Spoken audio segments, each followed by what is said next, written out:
काफ़ी लंबे समय के बाद भोजपुरी के पावर स्टार पवन सिंह का एक गाना आता है जिस गाने का टाइटल था भैया सड़िया बुलुकिया। जी हाँ, ये गाना सोशल मीडिया पे बवाल मचा रहा था। यूट्यूब पर जब इस गाने को लॉन्च किया गया था तो कुछ ही घंटे के बाद भाई लोग मिलियन में व्यूज क्रॉस हो गया है। जी हाँ, तो आज की इस वीडियो में आप सभी को बताने वाला हूं कि भोजपुरी के पावर स्टार पवन सिंह का एक और गाना आने वाला है जो कि हो सकता है भोजपुरी में एकदम बवाल और गर्दा मचा जाए।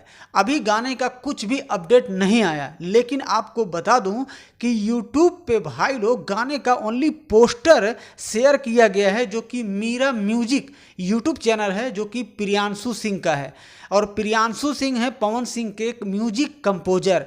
तो भाई लोग सबसे पहले हमारे स्क्रीन पे पोस्टर आप लोग देख लीजिए जिस गाने का टाइटल होगा चूल्हा अलगे जरी। जी हाँ, इस वीडियो में भी क्वीन शालिनी जी फाइट करते आप सभी को नजर आने वाली हैं और उसी पोस्टर पे भाई लोग अभी तक का 1,37,000 प्लस व्यूअर उस पोस्टर को देख के वीडियो लाइक कर दिए हैं।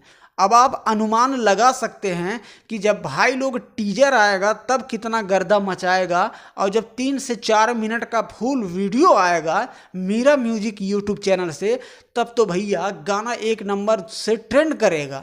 आपने सोशल मीडिया पे तो देखा ही होगा। और आपको खास बात ये बता दूं, ज़्यादा कुछ इस गाने का अपडेट नहीं आया है। आपको बता दूं कि इस गाने को जब भी लॉन्च किया जाएगा मीरा म्यूजिक यूट्यूब चैनल से लॉन्च करेंगे। ये channel Priyanshu Singh music director का है और इस गाने में हो सकता है म्यूजिक भी प्रियांशु भाई ही देंगे क्योंकि पावर स्टार पवन सिंह के हर एक गाने में म्यूजिक यही देते हैं। और गाने के जो राइटर हैं कब लॉन्च हो रहा है इसका पूरी अभी तक जानकारी नहीं आया है। जैसे ही जानकारी आ जाएगा आप सभी तक जल्द से जल्द मैं पहुंचाने की कोशिश करता ही रहूँगा।